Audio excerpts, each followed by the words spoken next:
How's it going, everyone? Bowman here with another esports meditation, and today we're going to be talking about niche esports and how to grow them and how to develop them. And today we have a special guest.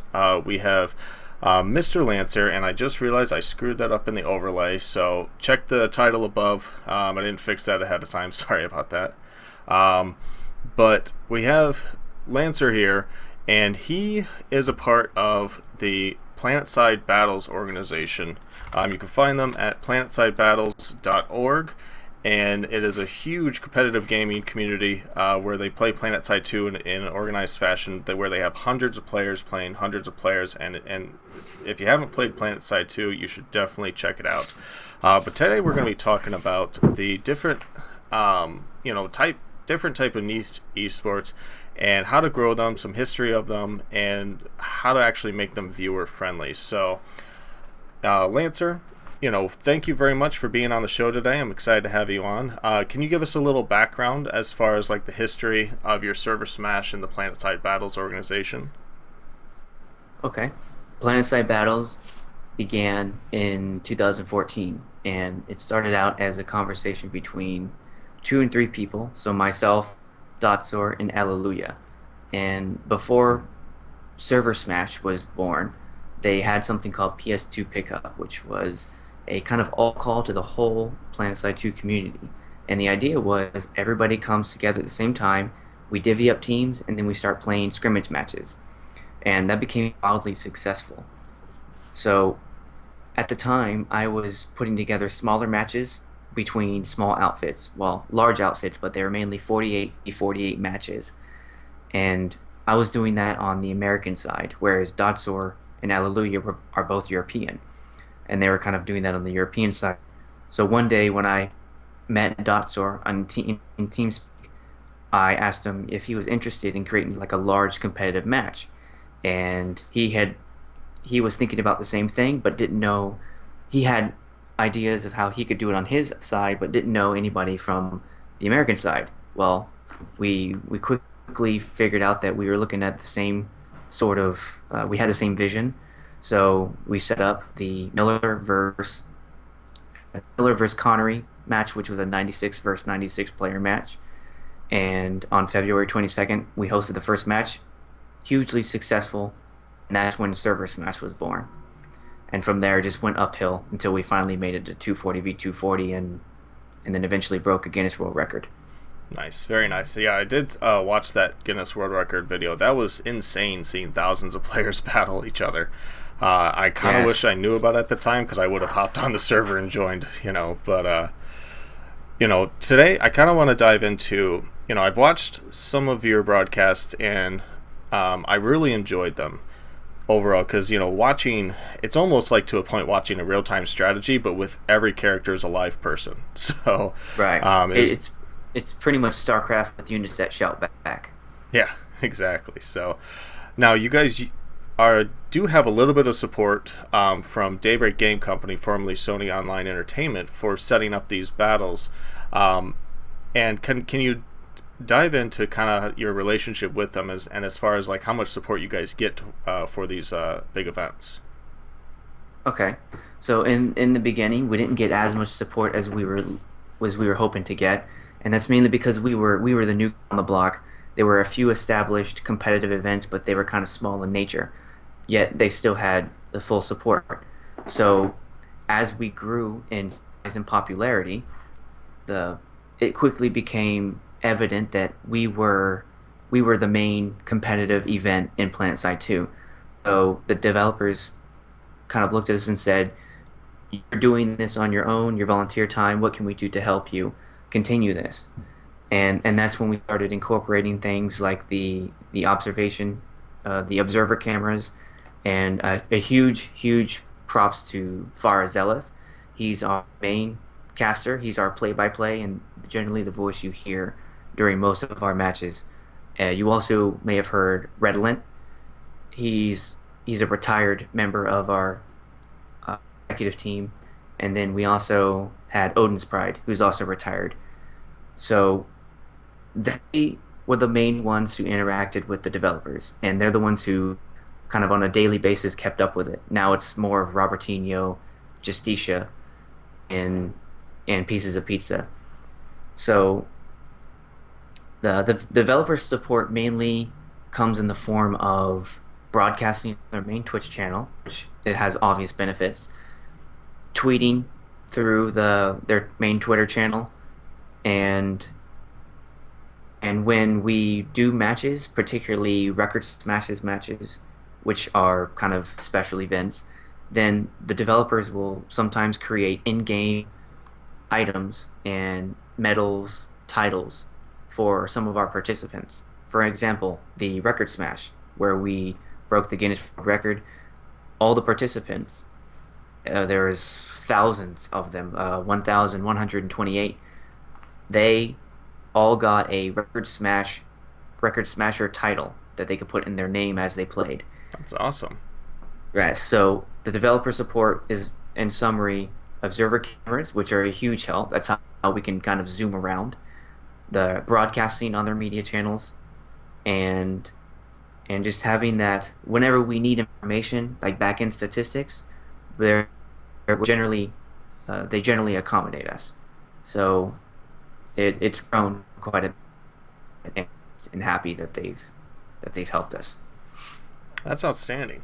Now, I also know outside of your guys' broadcast, you also MLG broadcasted your Planetside battles for a few years there. I think back in 2013 through early 2015. Can you talk about your, if you had any experience with that and kind of that storyline of how it got started with MLG and, what ended up happening with it? So my experience with MLG and PlanetSide is limited, mainly because during that segment of PlanetSide 2, the MLG scene was more. Remember when I said that PlanetSide 2 battles at the time was the new kid on the block, and there were already established competitive events? Yeah. One of those was called Community Clash, and that dominated the competitive scene of PlanetSide for quite a long time. But Community Clash was more of a hardcore 24v24, so it was very small scale. They didn't really want to do anything above that because it wasn't really their cup of tea, and that was fine.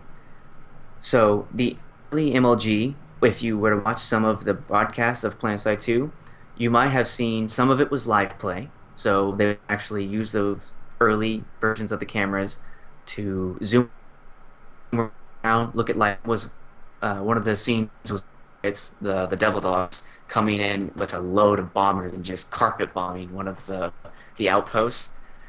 So that was one, and then the other side of it was broadcasting those competitive events for Community Clash.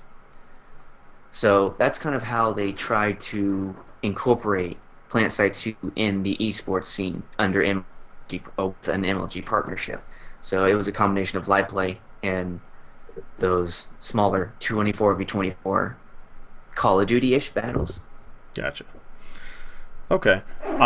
Now I kind of want to talk about your guys' current broadcast. Like I queued up the other day your 59th server smash, which was compared to the old MLG broadcast to what you guys are doing, I will give you huge credit. It is a vast improvement as far as the quality of production.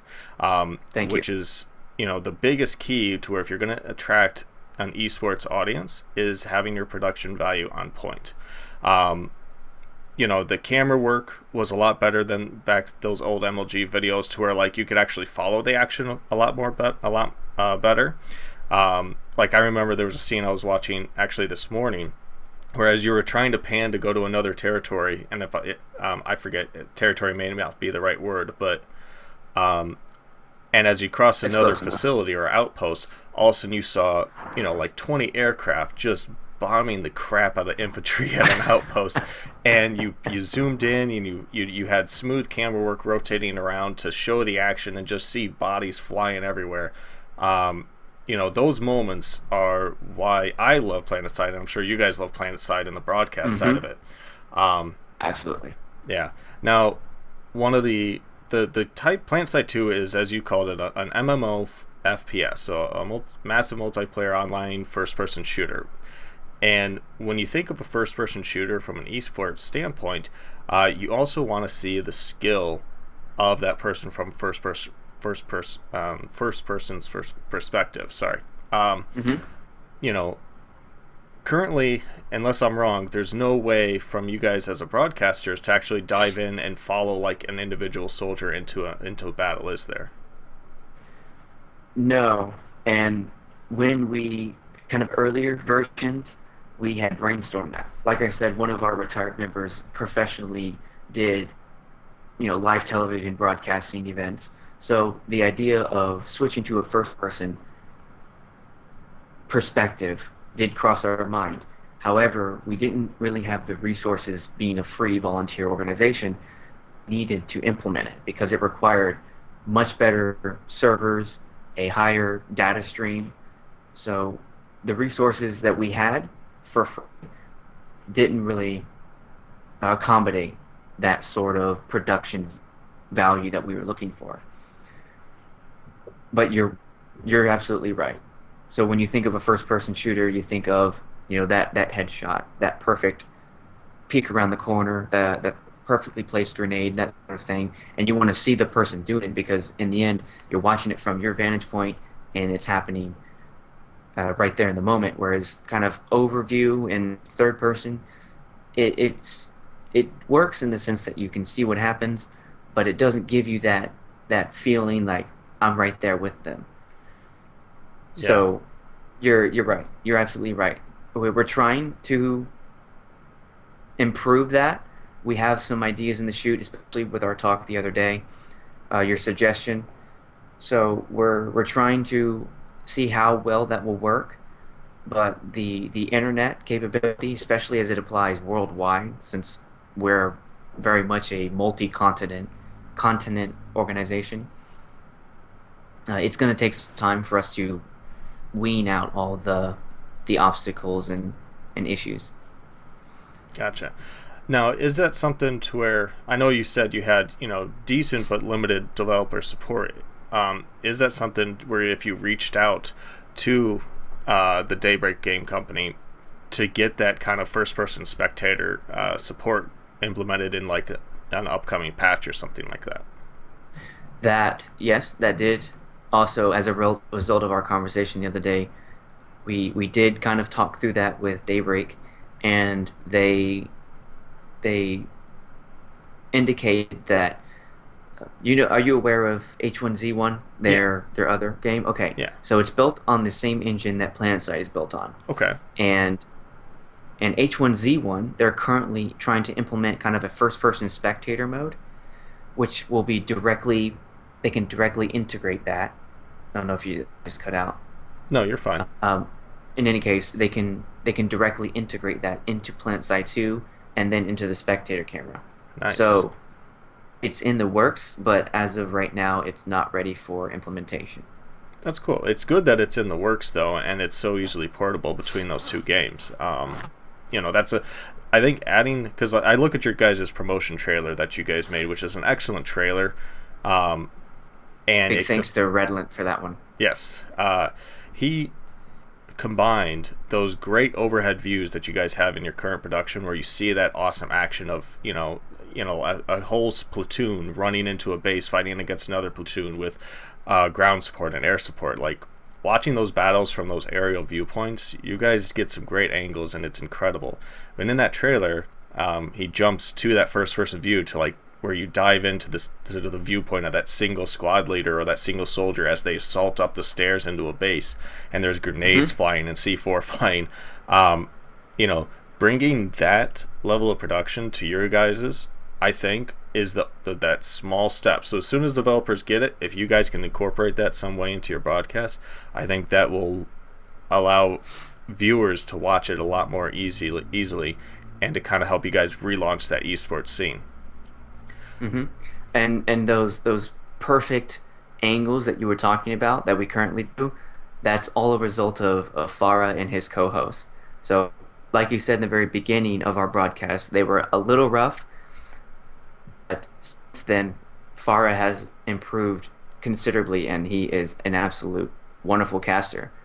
He's very much a play-by-play person as well. And then in addition to that, usually when we have our battles, our and they're on average on 240 versus 240. There's typically a dozen or so, maybe 2 dozen people streaming it on their own personal Twitch. So then the variations of delay and all of that, but there's opportunity to see that first person storming up a ladder, storming up a set of stairs, and seeing that huge armor column of 50 tanks trying to cross the plane and then get carpet bombed by an air wing that was called in. I mean, that first person, but trying to integrate it all into one, that's the difficult part. Nice. One of the things that in my research, as far as looking at the different types of esports scene, is player numbers. And there's a debate going on in different forums and different Reddits. Is hundreds of players versus hundreds of players too much action for the casual viewer to follow?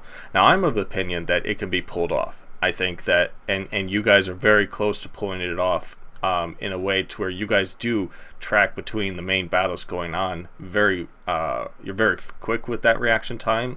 Plus, the overlay map in PlanetSide is very good at showing where the big battles are happening, which adds to your production value. And I personally think it can be pulled off, but there is merit in the arguments that a smaller, more isolated battle where you can really dive into a sustained action constantly does have merit as well. If you guys, as you guys are trying to regrow the esports scene, I know you guys, what was it? You have what's called, let me see what it's called. What is it? Lane Smash is what you guys have. It's a 24v24 competition. Yeah. Is there a market where maybe you guys market the smaller competitions in the beginning alongside the larger competitions from an esports perspective, so that way individual platoons could actually be a competitive element, and they're part of a larger organization that then does these big, larger battles? Like, is that an option for your tournament formats going forward? When you say using the lane smash as a precursor to our big tournaments, I'm kind of having difficulty following when you say using that there. That's okay. The idea is large battles versus small battles from a viewer standpoint. So, as you're trying to grow your esport and get more non-PlanetSide player viewers, essentially, would it be worth it to explore broadcasting both those large events and the small events? I see. Okay. Yes. I think there is absolutely a benefit there. And our lane smash kind of evolved, well, to start off with, in our very, very early, you'll see that it was primarily battles were conducted across a lane. It didn't involve a whole continent until we started getting to 240 players, where it just doing two little lattice lines is what they're called. It was just overwhelming when it comes to ping and all of that. So that's when we opened it up to an entire continent, to the point where we just had too many people. And I have to laugh while I say that, because we're talking 480 players here, all in one engrossed battle. So yes, and Surfer Smash kind of became the de facto competitive event. And then after that, and Community Clash kind of retired and stopped holding consistent matches, then there became a callback to regular lanes. There was still an interest in it. Okay. And to backtrack, the Community Clash, like I said, it dominated for a long time. There was a huge interest in Community Clash. So that's when we kind of reignited Lane Smash.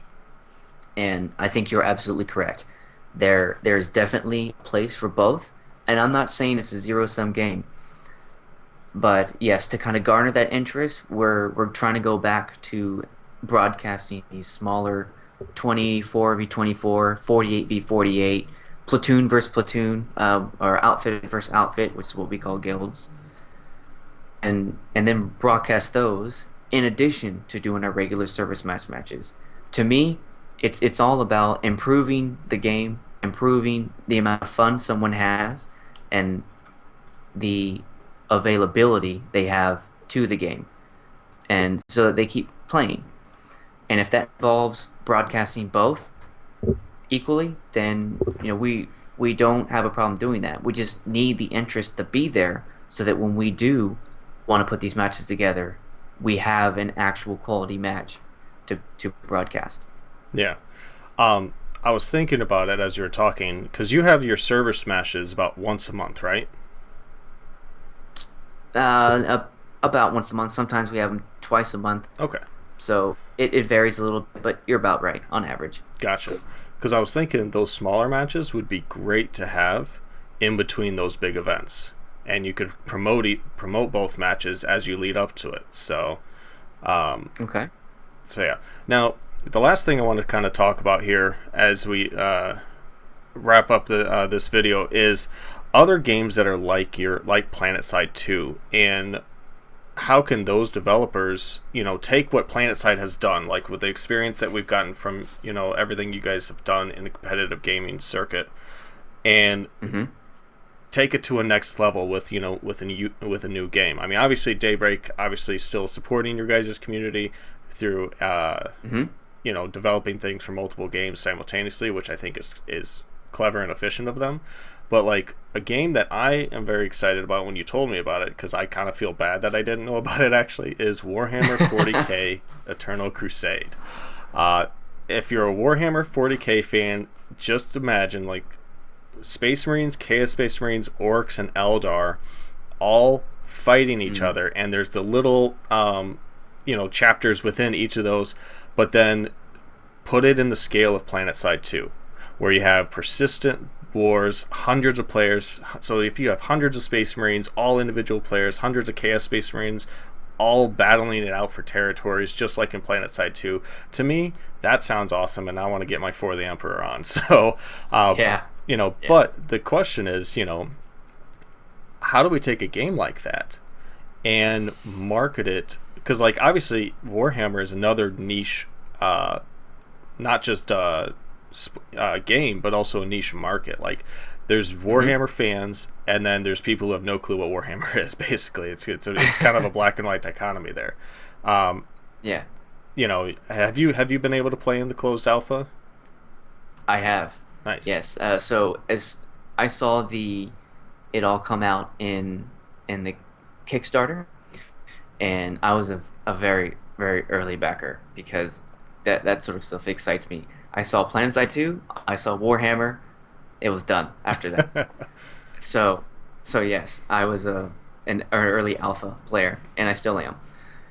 And they're kind of taking a progressed, what do you call it? They're implementing modules. So instead of just coming right out and saying PlanetSide 2, persistent gameplay, first-person shooter, here you go, they're doing more of a match-based sort of Call of Duty Battlefield feel, and then they're going to progress into the more persistent world, whereas PlanetSide 2 scale. And I think at first everyone they went crazy because they're like, what? Yeah, that's not what you promised us. But then when the developers kind of calmed down and explained how we're going to get to where you want us to be, everybody kind of settled down a bit. They understand, and I think it's actually working in their favor because now they can focus on these little things that will eventually help us whenever, say, PlanetSide 2 or PlanetSide Battles might want to create a sister organization within Warhammer. Well, they'll already have that foundation to build off of rather than trying to go back to it. So, kind of what you were alluding to, what are some of the things that the developers could do that, say, an organization like PlanetSide Battles could capitalize on and then just make majestic stuff out of would be, like you said, that first-person switch. So having that third-person thing, like Farah's a master at doing in PlanetSide 2, is wonderful. And then being able to switch to a first-person, excuse me, being able to switch to a first-person so you can get that effect, I'm right there with them, to me, that is the formula for success. The other option is, and this, we toyed around this idea, but we did not have the resources to implement it, but being able to have, like they do in Dota, where you have different commentators going off of different roles. Like some of them are focused on carries, Some of them are only focused on the mid or outside lanes. And then you can, within the game, within the Dota 2 spectator, switch to these out lanes as you see fit. And then it's almost like going into another channel where you listen to whatever it is they're talking about. So we wanted to do something similar, but we didn't have the server capabilities to do it. So if a game like Warhammer or PlanetSide came out with this sort of capability, that would pretty easily solve our broadcasting issues. We would have the perspective needed, we would have the quality needed, the first person shooter, the outside view where you can see the huge battles taking place, gigantic air wings of 48 planes crashing into 48 planes. You could see that. And then later on, when you see a huge max crash, which maxes are big exoskeleton suits, Oh yeah. they're the big dogs. So you see a big max crash or 100 players drop on a point and then switch that first person so you can see them drop down, hit the ground, and then run for the point. To me, that's where I want to be. And we're not there yet, but we're working on it. And if a developer were to give us that to begin with, then we would take it and run with it from there. And I have no doubt that we would be hugely successful in doing that. Because we've already mastered just the little bit of capability we already have. Farah, for example, has been able to masterfully to work that camera, even with its limited capability. And that's okay. But we have to work with. But give us even more, and we'll do even better. Yeah. And one of the biggest reasons why I wanted to have this talk was the GDC, the Gamers Development Conference, does have a day all dedicated to esports.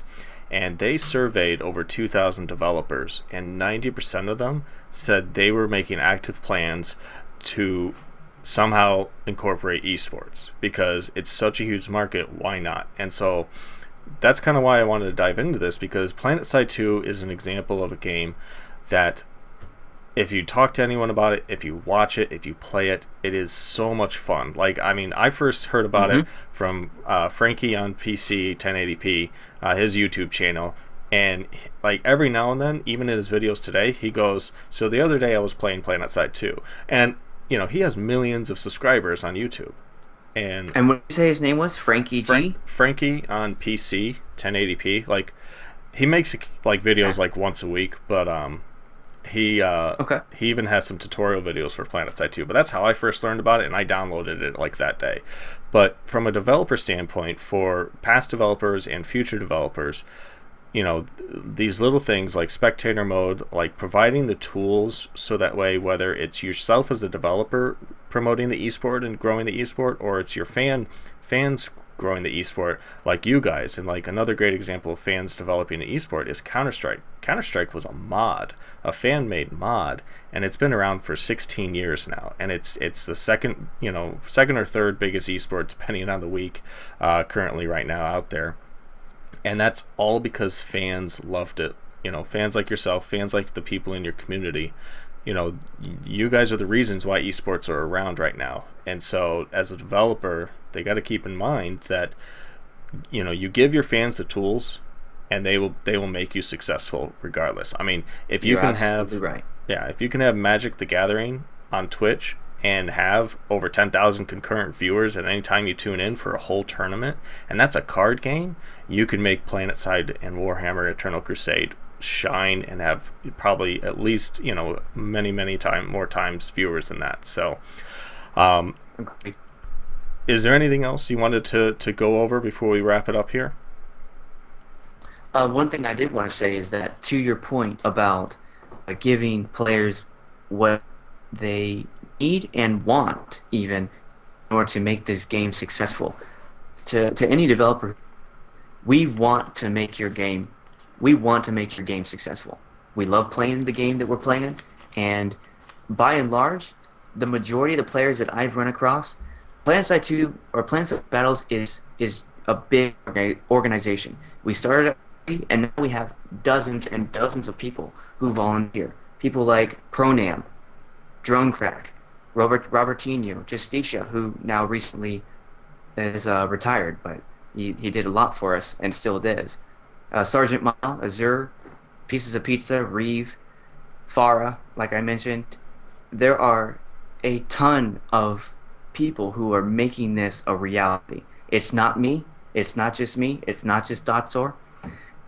We kind of helped start, but the only reason it became successful is because of all these people who made it a reality. And I cannot thank any of them enough for putting the time and effort to make this become successful. So your to like I said, the developers, your player base wants to help you. We don't have to get paid. None of us here at Inside Battles are getting paid to do this. We do this all in our own free time. But we want to make the game successful because this game is awesome. It is completely awesome. The feeling you get when you play 100 players on an outpost to crack somebody's offensive in half is I cannot replace it. I will always remember some of these things that we've done. It just blows my mind. But then you have people who may not be involved with PlanSide battles, but are a complete and utter force for good, and that are people like Rel, who recently and is now part of Daybreak. He's helping them, and people like Kogoros put together a lot of funny comics that people really enjoy, and Rel, he puts together videos, help tutorial videos for PlanetSide, and Thoughts on Better Gaming, which is an excellent series. I would recommend you watch it, even if you don't know anything about PlanetSide too. But Sakura Gore, for example, she puts in a ton of effort to help keep together our community. Relter, Maelstrom was the one who put together the website and many of the statistics that you see in match, and he did that on his own free time, and that took a buttload of hours of programming hours. So just the fact that you have all these people at your disposal almost to help you make this game better because we want to see it succeed. I understand it costs resources, I understand it costs time, but the investment that you put into us, we will return 100-fold. And something like PlanSide Battles should be a testament to that. So, I mean, I can't stress enough that we are here to help. And I may not be here forever. One day I'll move on, just like everybody else. Many people before me have done in PlanetSide too. But for now, I'm here. I'm willing to help. So let me help. Nice. And that's really the best I can offer right now. And hope that some developers take it to heart, because whoever does, and whoever does it right, their game's probably going to end up on the top of the list. Not because it's a badass game, which I'm sure. Oops, I should have said that. Oh, you can cuss. It's fine. We don't care. Okay. Not because it's a badass game, because there are plenty of badass games out there, but because you gave your fans and your players the opportunity to build you up into a level that no other game can touch. And now you're seeing the results of it. CS:GO, Dota 2, League of Legends. It's exploding. It's exploding, I mean. And you have the players to thank for that, and the developers too. It's a huge team effort. Nice. So that was a little bit of a diatribe, but I'm so passionate about it, and we're, like I said, we just did our sixth match the other day, and we're going to continue going. And that's us in a nutshell. Cool. Huge thanks to everyone involved.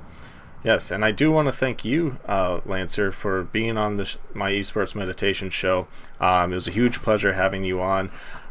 If you want to learn more about PlanetSide 2 and their competitive gaming scene, go to planetsidebattles.org. You can follow Lancer here at Mr. Lancer, not what it says in his overlay, but in the title, and I'll fix that in post-editing for the YouTube show as well. Thank you for everyone who came out to the live broadcast. Other than that, you all have a wonderful day, and we will catch up with you probably in the next episode. There was a quick question. Is